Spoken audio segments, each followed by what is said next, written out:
Welcome back to another episode of the Strong Family Project podcast. I'm Joe, joined again by Mel. We have a special guest today. Before we introduce Amy more fully, Mel, why don't you read us in? Welcome back to the Strong Family Project podcast, where we guide you on the path to raising confident, independent, and resilient children in a strong family environment. And today we're joined by Amy from Raising Healthy Kid Brains. And we've had a great conversation with her yesterday. I invited her to come share with you some of her thoughts. She had a lot of very good connections, from teaching the kids some new activities to making connections with the family, from neuroscience to practical, tactical activities. And we've been doing something new here on the Strong Family Project, which always makes Mel nervous, where instead of just getting into the conversation, we'll ask a question or do a segment first. Now, I told her not to prepare one. Has the printed out notes for today's conversation. So I'm going to ask the question. We'll all, including Amy, will go around and answer it. It's going to be a softball one, so nothing to worry about. Okay. And then I will allow Amy some time to introduce herself and give you some more background. So this is something we do at the beginning of every dinner. Whichever goes around, and he pokes the person to go next. He's our 5-year-old, on giving something that they're thankful for from that day or the last week. So, Mel, I'm going to ask you to go first. What's something that you are thankful for that happened in your last week? Well, I'm going to go with what happened this morning. So my son Logan goes down to the local library. They have an electronics corner where people contribute pieces and people can take stuff home.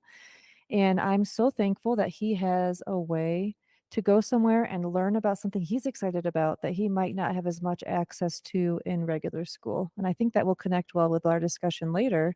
But I'm super thankful for the art center and for this particular guy, Harry, that came there today and taught Logan something about electronics. Came home with a World War II airplane radio. Yeah, he did. The guy just gave it to him. And I think I told Logan, I said, as soon as you make connections with people and you bring them value, they're going to want to respond. And he certainly is seeing the fruits of that labor. So I'm thankful for that. Good communication skills. Thank you for taking him down. My gratitude will be from yesterday evening. Mel arranged for Henry to get a ride to soccer practice. There's like summer soccer, not team, and Henry wants to get into the team, get to know the coach, and build a relationship with him. But from this past weekend's competitions and road races, my feet were too beat up to go down there. However, my older son Logan has a commitment to hike up the mountain behind our house, about 1 mile up, 1 mile down. It is pretty up there, and he's doing it 3 times a week so he can get ready for fall sports, which he has never played before. And so to set him up for success, he's going to do some general physical preparedness, walking up and down the mountain 3 times per week. So I was able to join him. The rain held up. We had a good minimal talk. Mostly on the way down because we're all winded on the way up. But I am thankful for that opportunity to be able to do that last night. Now, Amy, I'm going to tag you in. Why don't you tell us what from your last week, what you're thankful for? Oh, perfect. Okay. Mine are almost always to do with people. My one from this week is actually from yesterday. I'm getting ready to sell my house and move. And it's a big project because I'm single now and I've got 5 kids and running a business, and it's a little chaotic and crazy. But the people who built this house moved next door, and we've just become really wonderful friends. And they told my kids to call them grandpa and grandma, and they're just the cutest. And they saved the paint, like samples of paint from the paint job. So I was able to go and teach my kids. I have them come and help me, and we patched a hole in the wall, and they got to help me do some painting. And I have the perfect paint to fix it, and I don't have to go try to color match and go to the Home Depot and I don't know, all of that. So that was like maybe a small thing, but it just, yeah. was amazing for me. That's lovely. lovely. We all have the power of relationships a little bit in our gratitude. Yeah. And that is very cool. Mel actually has been the hole filler at our house. She likes to shuffle around wall hangings. So she developed that talent as well. Yeah, we're currently patched the holes, but I have not painted them yet. So one step at a time. Yeah. That's great. That's right. That's great for kids to learn that they can do things by themselves. We have a series of short-term vacation rentals, and we'll go down and do the work on them ourselves so the kids can learn those activities. So that's awesome, Amy, that you spent some time and did that with them and had the relationship with your neighbors. And thank you for sharing that gratitude. And now we'd like to ask you to share a little bit more about yourself, which you were getting into, a little bit more of an introduction. Yeah, sure. So I am a mom of 5 kids and got into what I do now in a roundabout way. I had a really weird education upbringing. And so it's funny now because I own this international education company and I only finished 1 grade of public school and it was kindergarten. That's my big win. Congrats. Thank you. Yeah, and I just my family moved all over the country, and sometimes we were in public school, and sometimes we were homeschool. It just shifted depending on where we were, and moving around every couple of months to every year or so. And so I didn't get to finish high school because I'd already been to high school in 3 different states, and trying to meet graduation requirements for any particular school was just crazy. And I was teaching myself at home, and I didn't have books, so I'd buy something from the used bookstore or go to my uncle's house and try to borrow books off his shelf or whatever to teach myself something and was ending up using college books. And my mom said, "Why don't you just go to college?" And I was 15 at the time. And so I said, "Okay," because sometimes parents have belief in you. And so I did. And I got in and they let me come start. And so about a week after I turned 16, I started college. And so that's been interesting. And then was doing some homeschool stuff with my kids and had some YouTube videos go viral. And that's how my company started because teachers were asking for resources and then parents. And so now I get to play with Play-Doh and change the world and to make learning ridiculously fun for kids and help them learn to read and things like that. It's amazing. That is an amazing background, and we talk a lot on the podcast about questioning cultural norms. Do we have to do it this way? And you Mhm. certainly have shook the cultural norms on education and your concept of side schooling that we picked up from that Mel really enjoys because we've done homeschooling of our kids during 2020. They've been in public school. We've been in a couple of different school districts. We moved across the country and we're trying to decide like how do we provide them the education we want, supplemental to the education that they're getting. And we thought you'd be a perfect guest to chat to with the people that listen to the project. Yeah, that sounds great. I'm so excited to hear more about the side schooling aspect. Before we get into that, though, I did look at your website and I printed off a little piece I wanted to read to you and ask you about. And I think you did touch on it about your mom, but I'd love to hear more about the passion behind what you're doing. So I'll just read this little line. As a Sure. girl raised by a retired teacher mother, I learned that education can be the greatest adventure. It can happen anywhere, anytime, and it can be so exceptionally fun. So, what are some examples of your from your childhood that you were referring to when you said this? Because I just love a lot of our podcast is reflecting back on things that happened when we were younger and how it impacts us as parents now. So, I would love to hear how this some examples from the past that got you to where you are now. I love this part. Yeah, of course. My mom is like my hero and she passed away a couple years ago, right before COVID actually. And so it was very sudden and shocking and it's been so hard, but I have so much gratitude for her and she was such a unique individual. So there's all the parts that are interesting, but then just she was phenomenally fun even up until she passed away. But what she did so beautifully, she taught us how to work hard. Like we we worked so hard as kids. And my cute mom had 12 children, bless her heart, 12 children and she homeschooled us a lot, right? And then we would live on sometimes a 5 acre or 40 acre property. And we had a massive garden and we grew all of our own food and we canned it. And she'd try to go to the store maybe twice a year, whether she needed to or not situation. So we created what we used, right? So we worked really hard. But she had such a way of making it fun. And she would tell us stories or she would sing songs with us or whatever. And then she would always just point things out while we were doing something. She would point out the sunset. Or if we're driving across the country, which we did so often in our enormous 15-passenger van, and there would be just like a historical marker or something, and she'd be like, "Oh, we got to read the sign." And then we'd talk about it. And she would take us to the library to get books and read to us while we were driving or read to us while we were canning peaches in the summer. And so she would always find a way, I feel like, to make work fun and she would turn it into a game. And I feel like you have super skills. If you can make hauling rocks and weeding for hours upon hours and picking green beans fun, like you have skills. And that is what she did. And so I think that's so much where I got it from, that you can make hard things fun, first of all, and that also that learning, she was so passionate about learning. And so I just took those two things and put them together for what I do now. Oh, that's so cool. I love that. This made me think of when kids are little, they oftentimes think learning is fun. And then Hmm. somehow along the way, culture introduces this idea of school, which can be exciting at first. But I remember when my preschooler started this year, I had to make sure my older two that are in fifth and seventh grade this last year didn't say something negative about school because it suddenly becomes like, oh, school. But learning is so much more than that. So we take a hike up the mountain, and now been getting a lot more rain this year. I love to Mhm. point out, look at this seed. It's like a little swirl, and look at how this leaf unfolds. Things that are all learning, but Mhm. they're not technically school. So I love that Yeah. you've taken that passion that it sounds like your mom was an incredible woman. Yeah, she is. It's What did fantastic. what did she teach? So she got her degree in teaching elementary education, and she was, I believe, a second grade teacher just for a little while until she had my oldest brother, and then she came home. And so then she got to teach all the grades because she Yeah, 12. had a lot of Nice children.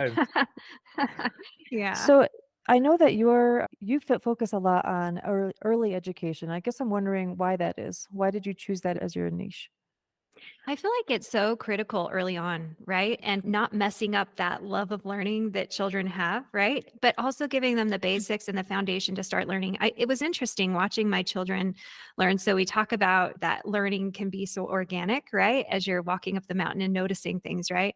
But I also thought, so learning is that there's a process around learning, right? And I think we talked about this when we were on my podcast, but what does a process of learning look like? You become interested in something, you learn enough about it, right? You have to develop enough knowledge about something to know that you have a gap between knowing that it's there and then you don't know enough about it, right? So that's the interest gap, right? There's this little bell curve, right? If you know nothing about something, you don't really care. And if you know everything about it, you're maybe not interested anymore. So you want to find the space in the middle. So we introduce our kids to things, right? We are walking up the mountain and we point out seeds and we point out leaves, and or we read them a book from the library and suddenly they become really interested in some foreign country or a landmark they want to go see, right? And then that's when they get to start digging, right? So my son was getting really excited. He read a book recently and he decided he wanted to go travel to Eastern Europe. And so I said, okay, we'll start planning the trip. And he was 10 at the time.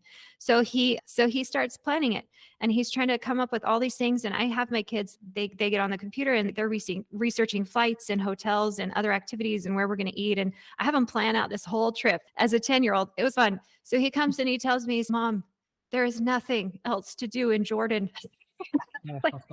Like it's this part of this trip that we were talking about. So there were just several different places we were going to go, but this was like the part that he wanted to go see. And anyway, it was super funny. But yeah, so I think it becomes so organic, but I think teaching them that process, maybe it's paper airplanes or maybe it's origami. I think we talked a little bit about that, but I've had kids get really into balloon animals. And what does that look like? What's that process? Is that learning? Sure, it is. It looks different than what we're learning in school. And it is so important to get the background knowledge that we're getting in school. So we do need our math basics and we do need literacy and a lot of those things. But I think if we have children think that's what learning looks like as we're sitting at a desk and we're doing a worksheet or a test, then of course they're going to get bored and not love it, right? So I always just remind my kids that's part of learning. That's one way to learn, but there's so many ways to learn, right? And so here's all these other different options. And it can look like so many things, whatever you're interested in. If you're interested in, I have several children that love to bake, which is fantastic because they get to eat cinnamon rolls and cookies and brownies. But they love to bake. And so maybe that's trying out different recipes or learning how to divide fractions and stuff as you're changing recipes, right? And having to figure out how to double or half a recipe, whatever. So all of that's learning. And I just point it out because they're having fun and they're enjoying it. And I'm like, ooh, you're learning, right? And then we can apply that to other things, which is really fun. That's great. I love your passion behind it. And I love how just the idea here is to get them excited to continue to be excited about learning. Because sometimes if I Mhm. bring, like, I love math. So if we're Mhm. doing a recipe, like you said, and I'm like, ooh, this is a fraction. I start teaching my 5-year-old, like on the little spoon, it Mhm. says 1/4. And what does that mean? Sometimes the older ones might roll their eyes, but I'm like, hey, what if I have to double this? And I like that they can see practical applications to Mm. real life, to actual skills. Like you said, you can make yourself some food and then eat it. That's a wonderful skill to have.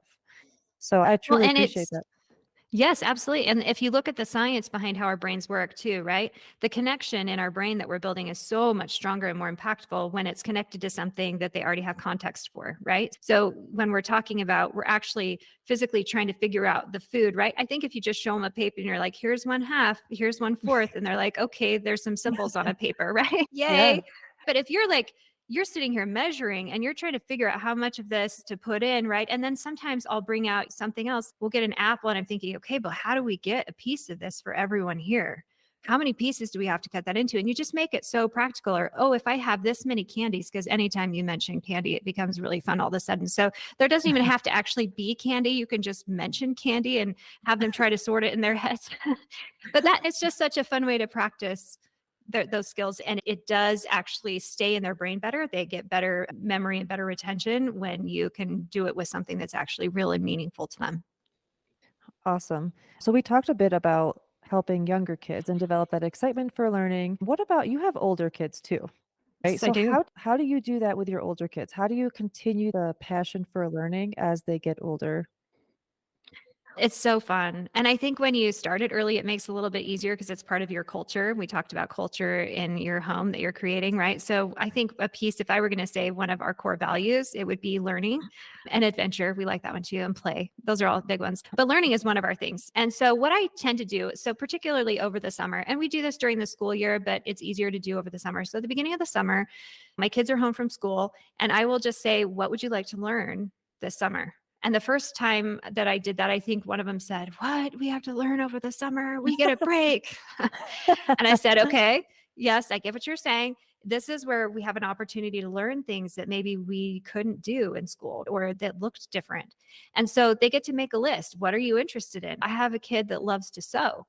So she wants to learn how to sew these like ridiculously cool dresses or whatever. I'm like, awesome. That's a fun thing to learn how to do. Maybe I have a kid that wants to learn how to fly a drone, or I have a kid that wants to learn how to do all these different things. And so we make a list of their own personal list of things that they want to learn. And then I come in and I say, okay, how can I support you in this? And they come up with their plan of how they think they could learn some of this stuff or how they want to do that.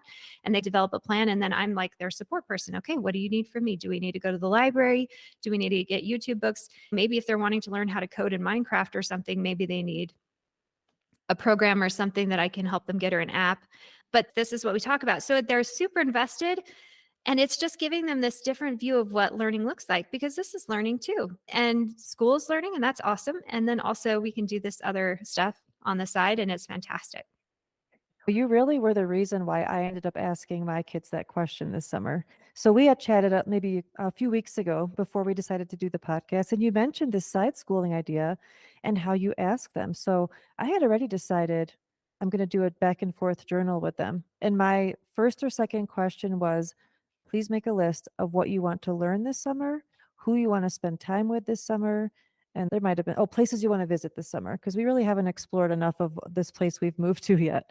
And it was a great way to make them feel valuable. You're going to have important input into what we do this summer. And I think I mentioned to you before, I like to type things up, and I even have like stuff typed to ask you about. And even today, my son Henry came to me and he's, can you add this to the list of what I want to do this summer? Just not letting the summer just go by. And sure, they need to relax, but ours are certainly enjoying the structure of knowing that I know what they want to do. And I love how you said, Mhm. how can I support you in this? It's not here, mom, here's my list, go do it, go make it happen. You're giving them so much of the power in figuring out how to make this happen. Over the summer, I think you're giving our audience a wonderful tactic where you can just go ask your kids to make a list of what they might want to learn, or like I added, who you might want to spend time with, where you might want to go visit, and then they get to really have some power and control in the situation. So I thought that was really great that you turn it back to them and say, okay, how can we make this happen? And I think it's so functional too, because I think, first of all, it helps build their confidence. It builds their ability to know that they can go set up a plan to learn the next thing, right? It gives them so much ownership in the process, which I think empowers them to continue learning. It's interesting in what I do now. I feel like I got really good at teaching myself as a child because my mom had 12 children, right? She couldn't individually do a lot of teaching. And my education most of the time looks like I would go and take some books off the shelf, take them to my room and teach myself. And that's kind of how I taught myself all along. And so I'm very used to teaching myself things. And as I've developed a business and created this we have over 2 million people in our audience now and serve people all over the world. And as I've done that, I've had to teach myself every step of the way. How do you use a camera? How do you use software? How do you build a website, right? All of these things I've had to teach myself. And so what I really want for my children is for them to know how to do that themselves and to be able to just feel like they have the confidence to go do that. And so I love being their support person and saying, hey, what's your plan? Because then it's not just an idea in their head. It's like, okay, awesome. go take some action and let me know how I can help. I am so good at helping and I'm here for you. You tell me what you need. And it's pretty great. That's Yeah, it's a okay. great point about, okay, it's in your head now. What's the plan? We talk a lot about the difference between dreams and goals with our kids. Like a dream is just something that's like cool to think about and you get to practice your imagination, but goal is where you have an actual plan to get there and Mhm. taking that next step. So both are valuable. If they want to get there, though, they have to have the plan. So that's a really great point, Amy. So I'm wondering, you have 5 kids, you said. Do you ever Yes. have one, like the older kids be the support person for the younger? hmm And Yeah, could but we try to do it fairly naturally. So it's not really, I would say, an assignment necessarily, but I'll give you an example. We like to do gingerbread houses in the winter, but I don't like gingerbread very much. So we started doing, I didn't get the kits. We would do it out of sugar cookie dough and then just bake it extra hard. But it just, I don't know, it tastes better to me. Anyway, so we started doing that. And then I thought, okay, we don't have a kit. So let's just design our own. And so for the last few years, we've had our design your own gingerbread house activity, except for with cookie dough. And it's been really fun because they have to come up with a drawing of what they want their house to look like. And then they have to lay it out flat and design what every piece they're going to need to be able to make that. And then they have to be able to draft like the sizes of the different pieces that they're going to then have to cut out of their cookie dough to bake to be able to build that house. And it's a big process. So my almost 16-year-old is fantastic at this and she's amazing and her brain's just wonderful and it's fun to see. And then there's my 9-year-old, right, who can draw a picture of what she wants it to look like, but it needs a little bit of help with some of the other pieces. And it's fun to watch them progress over the years to get just drawing a rough picture to being able to lay out the pieces.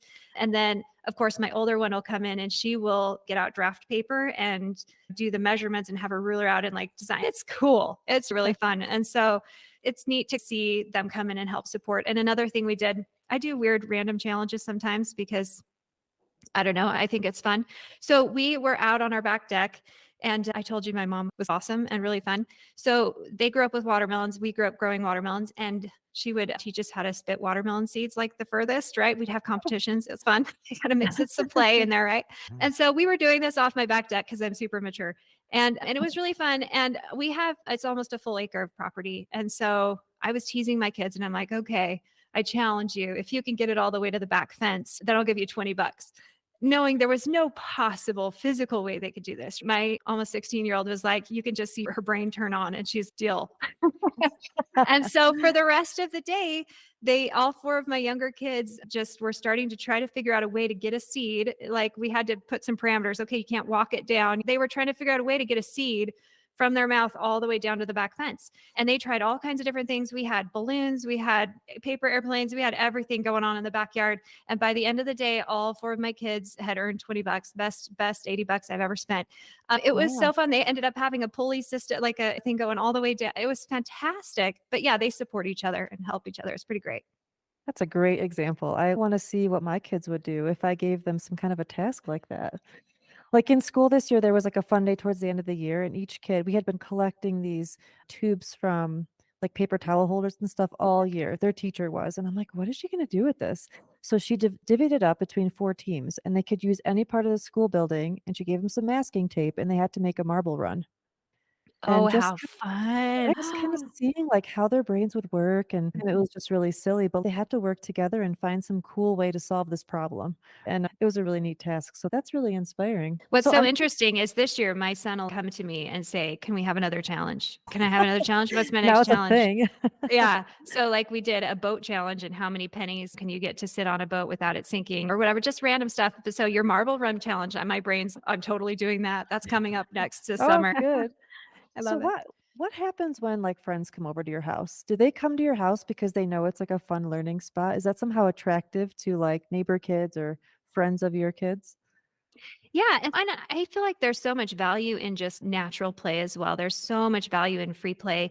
So I don't try to structure all of the play. I try to do like some of these things some of the time, but there's also a lot of value in free play. So my kids will go down, like my 9-year-old will have all of her friends over and they'll go down and play shop and house and whatever. And they're pretending through roles, they're learning vocabulary, they're learning conflict resolution skills. There's so much going on, which is fantastic. But we also do invite people to come over for our fun challenges. So one one day and in carpool, this happens during the school year too, because, this is just me. And I challenge them to all kinds of fun things in carpool. It's my favorite. So we've come up with all kinds of fun ideas in carpool, but one of them, we start talking about piñatas. Of course, the next thing we do is we invite everyone over to our house to build piñatas. And so they're trying to create them out of cardboard instead of the balloons and the paste, I think, that I did as a child, right? We just had cardboard boxes and tape, and what could they build? And so they were coming up with the coolest designs and stuff. So we'll invite people over, or we did the weird pie recipes. And so they all came up with these like crazy pie ideas, and we did pie making and just fun things to challenge their brain. One of the things I love about it, it's so good for creativity because you're allowing them space to fail or just come up with weird ideas, and it's all acceptable and all fine. And it just broadens their brain, and they think just outside the box. I get people commenting all the time on how creative my kids are. And I'm like, it's, you let them have that space and they just go. Kids' brains do that naturally if you encourage it a little bit. It's a great point about the free play and coming up with rules of play themselves. It institutes a lot of creative thinking and problem solving, like you mentioned, and coming up with the parameters of the game instead of it being assigned to them. That's just another level of thinking. Mel, did you ask that question selfishly because you want to have the hangout house? That's always been our goal. She's like, I want to have the hangout house so I get to know all these kids. I See what do they're all have close by. I also found a way to just go in the school once a week and I help with math. I have a great time, but I do get to know all the kids that way.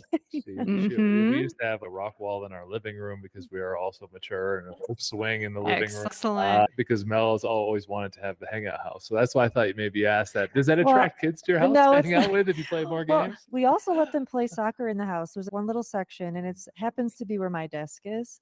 Mhm. It does get noisy, but I'd rather them play and be able to do that. I can't ask them like, hey, you can only have this much tech time a day and you're going to have to fill your time, and then just say no to everything creative and interesting. Yes. We figure out a way. We gave them some parameters. Let's not break the glass door, but like they play it, I'd say at least 2 hours a day.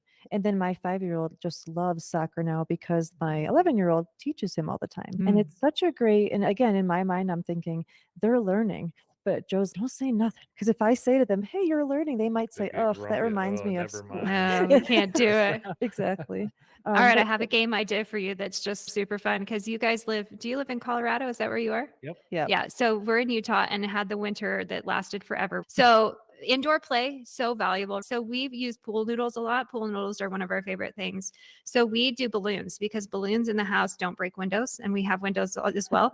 So we got pool noodles and we just wrapped them around and turned them into a racket. And then we have a balloon Wow. as our ball, and we just play indoor tennis or ping pong or whatever using our balloon and our pool noodle rockets. And then, of course, they start making up rules. You can't spike on a serve and whatever. And they come up with this whole system of rules like you were talking about, Joe. And it's so much fun. And we played a lot of balloon tennis. I don't really know. Whatever it was, we played a lot of it this winter while we were waiting for the snow to go away. No, that's great. And even just talking with you about this makes my mind start to get creative. The other day, a couple months ago, I had 2 like spinach salad containers, like the really big one. And 2 of my kids took them and they started to bounce a soft ball off the wall and try to catch it in the spinach plastic container. Yeah. And I saved it. Like, I think I still have them somewhere because I'm like, I love the fact that they took something ordinary, made it Yes. really cool because we allow them. People will come over and say, I can't believe you let your kids play soccer in the house. And I'm like, but what's the alternative? Like, the house is meant to be lived in. I want them to be creative. And something you mentioned earlier that I think is super key in this is some people might look at your family and say, wow, how lucky that she has creative kids. And that really makes my blood boil because I don't think it's that you're lucky. It's because you've created a culture in your family that provides a space for that, allows that to develop. So I wanted to make sure I mentioned that. That's so important. It's good too, because it means that we can all do more of it, right? Start from wherever you are today. And if you feel like maybe you need to allow for a little more creativity and give a little more space for your kids to think outside the box and do things different than maybe is considered normal, that's okay. And you start where you are and move that direction. And it's so cool to see what their brains come up with as they have space to do that. Yeah, just taking a little step. Oh, sorry. I'm not saying everyone should go let their kids play soccer in the house. I get that that's not practical for everyone, but the point is what you just said. Take a little step. What can you do this week that allows them more space for creativity? One of the reasons why we call it the Strong Family Project, we don't think like parenting happens between like just parents to kids. It's a whole family environment like you're describing. What are some of the benefits that you've received from having this play and this creative work? Because after all, one of 12, you have 5 kids now. Sometimes we make it so much about the kids, we don't think about all the amazing things that happens for and to us when we parent and grow kids like this. So from Amy's perspective, how has this improved your life? Oh my gosh, so many ways. I think we learn from kids just right along with them learning from us, which is so neat. But I just feel like I have such a beautiful relationship with my kids, and that's one of my key focuses is relationship first. I think when we focus on relationship, it resolves so many disciplinary issues. It resolves so many things before they ever happen. And so I think that's massive. And then I think play is so important. If you look into the research, the value of play for our health, our mental health, as well as like our physical health and how long we live and how healthy we are as we live, play matters so much. And somehow we decided that once we became adults, we had to like stop playing, but that's not a thing. Like we need play. And so I think having kids almost can keep you young if you go play with them. And I think when I was a kid, I just wanted to be mature and grow up. And now I'm like, no, let's go back, have some fun. And I do get to be a grown up, right? I have a lot of responsibilities. There's, I think all of us have really difficult things in our lives sometimes. There's a lot of grown up responsibility, a lot going on. But the value of having play that you can break it up and have these moments of fun and joy and laughter. We have a lot of humor at our house. We tease a lot. And that kind of comes in with the play, and it just enriches your life in so many beautiful ways. And then, my gosh, I've built a whole business around it. So it blesses my life all over the place, which is really fantastic. That's awesome. I think a great takeaway from the conversation is that all you have to do as a parent is join into the kids' play. Just join in. You don't have to have some big plan. And you know what? I like to go out. I shouldn't say I like to, but Henry likes to play soccer outside every day as well. And sometimes he's, Mom, you got to come along too. And my first reaction is, I got dishes to wash right now. But then, like, I ask myself, what is more valuable here? And if I, like, the one time I actually went and played, it was so worth my while just to spend time, just to be in his world, join in the play, like you said, and the other stuff can just wait. Join in whatever their play, their interest is at the moment, and I think you will not regret it. I recall reading research a few years ago about how often a child laughs during a day compared to a parent. And I don't remember the exact numbers. I wish I could. Like a kid laughs 100 plus times a day. An adult, it was like less than 7 times a week. Like What? it's under once a day. Horrible. And they were talking about how good that is for you, just like internally your hormonal balance, but also your brain function and everything else. And it's that old saying that I won't get right either, but we don't stop playing when we get old. We get old because we stop playing. Even if that you said it wrong, that's really good.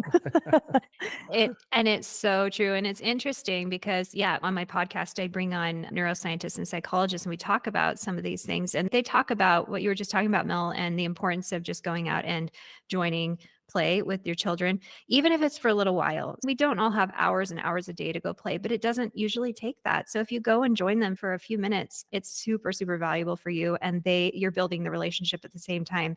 And you're modeling for them, hopefully, what we want them to do later. Because I don't want my kids to grow up and just work. I want them to be able to work. And then I want them to go play and do some of both and have really good balance in their lives. And so if I'm working all the time and I'm like, I can't play, I have more dishes because dishes are never ending, right along with the laundry. But you have to stop sometimes and go play. And I think showing them that is really valuable, or even inviting them to say, hey, I really do need to get this project done. Why don't you come help me do this for 5 minutes? We'll turn on a timer and then we'll go. And then showing that you can do both and have them come join you for both. Amy, I think we can keep you here all day to talk about challenges. Mel's written down some additional I have notes, yeah. We take notes when we talk to guests. We do this sincerely because we love learning ourselves. And so we're going to have to limit it to one more question each out of respect for your time. And I have one. Would you like me to go first? Yes. I really like your perspective on your mom and sharing all the positivity she's brought to your life. I have a similar story. My father passed away when I was out in college, and a lot of things I do in life was because of who he was. And you're very intentional about teaching your kids. But with all that aside, what do you hope they learn from who you are and how you live versus the strategic things you do very intentionally with them? But like how you've learned so much from your mom just by who she was, what are you hoping your kids soak up from who you are? That is such a good question. Oh, I think there's several pieces. I think kindness is such a core value of mine, and that you can get so much further with kindness than anything else. And that being powerful and being strong, it doesn't mean that your kindness can go along with that, which I think is really beautiful. I hope I'm teaching them the value of hard work and play, and then a passion for learning and for people. So I think those are some of my top things that I think that I want them to get from me. And I can certainly see them soaking up just from talking to you on the few podcast episodes. I appreciate you sharing that, Amy. It's a pet peeve of mine are people who are, they mean they're continual learners, but they like to talk about it and not be about it. And I think you are about it. And that role modeling is important, to go out and just try to do things and try to engage with the family. And I'm sure your kids will grow up with that from who you are, Amy. So thank you for sharing. Mel. So we're gonna stick talking about you personally. So I'd love to know, what is the next thing that you want to learn? Oh my gosh, there's the never ending list. Oh my word. So I have things that I learn for work, and then I have things I like to learn for play. So I'm a little torn right now between I've learned a lot of Spanish, but I'm not quite fluent yet. So I want to finish Spanish, but I got really obsessed with Korean lately. It's so much fun because it's so different. And anyway, so I'm like, oh, this is so fun. And then there's like part of me that really wants to learn how to play the bagpipes. I don't know why. I don't have any need for that, but it just sounds so awesome. Or maybe the cello. So I'm like, I don't know, where do I start first? I just try to do a little bit here and there, and work on a project at a time. So I'm working on Spanish, and a little bit of Korean is what I'm doing right now on the bagpipes. Oh, Cello. we'll have to, they might come later. We'll see. We'll see how things go. We'll have to circle back and see where you're at with those. Those are really interesting. Oh, now there's some accountability. All right, I'll have Amy on again next year and ask you to play the cello and sing in Korean. Oh, yeah. Oh, man. Yeah. I don't know. It's so much fun though. And I think one of the things that I think is really important as we're telling kids, learning is so fun and you should go do it, right? But if we're not doing it, then what does that look like to them? So when my children see me like sitting at my table learning Korean just for fun, or Spanish, and they're like, but why? And I'm like, because it's awesome. And then you could talk to people, like all the people, if you know all the languages, it's just so much fun. And so I love to show that to my children, to show that I am continuing to learn. And I think it's healthy for our brains too. If you ever get tired of teaching or like trying to help your kids learn things, maybe try learning something new yourself, and it reignite that passion for learning yourself, because it's so fun to learn. And then your kids see that, and then they want to learn too. I feel pumped up now too after Yeah, talking it to was a you. little motivational speech there. Yeah. And I like that. I like that tremendously. And the power of role modeling, I touched on it, and you just shared even more about it. It is so valuable. And I think there is so many mindset shifts that are like, oh, like we're not done learning when school's over. That's just a piece of it, a valuable piece, but it's just a piece of it. And I hear this in the fitness industry a lot. Like people are, why do you exercise? Like, how can that possibly be fun? I only do it so I can eat more brownies and things like that.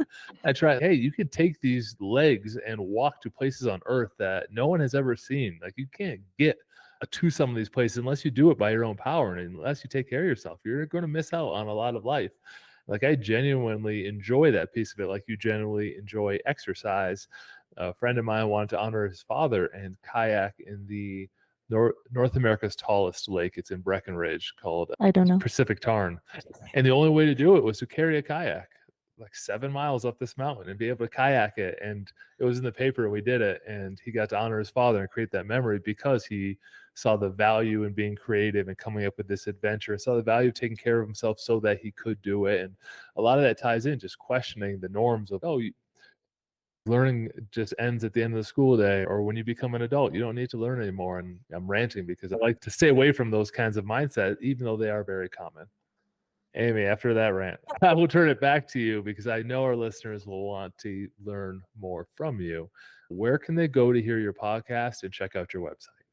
Absolutely. So my podcast is the Raising Healthy Kid Brains podcast, and it's wherever you listen to podcasts. So come and join us. It is so much fun. I learn every week, and I'm like, this is seriously the greatest job ever, because I get to talk to these incredible people and get to ask all my questions. I'm like, this is, everyone should get to do this. It's amazing. And it's interesting too, because sometimes my guests will say, I've been listening to the podcast. Are you ready to come on? And I've been learning things. And these are people with master's degrees and been doing like therapy or counseling or whatever for years. It's fascinating. So super fun. Come join us there. And then my website is planningplaytime.com. And if you have young children and you want to make learning really fun and engaging and hands-on, then that's the place to come find us and hang out with me. Mel and I will be there as well, checking it all out in the background. I feel like this relationship's going to continue. I think Mel's going to try some of these things. I like the penny idea. And then we'll email you some pictures of our challenges and share our Okay. failures and our challenges, and being in a like-minded community of people who want to further their learning and their lives is extremely powerful. So thank you very much, Amy, for coming into our community today on the Strong Family Project and sharing with all of our listeners. Yeah, thank you, Amy. And luck. I'm off to buy some pool noodles.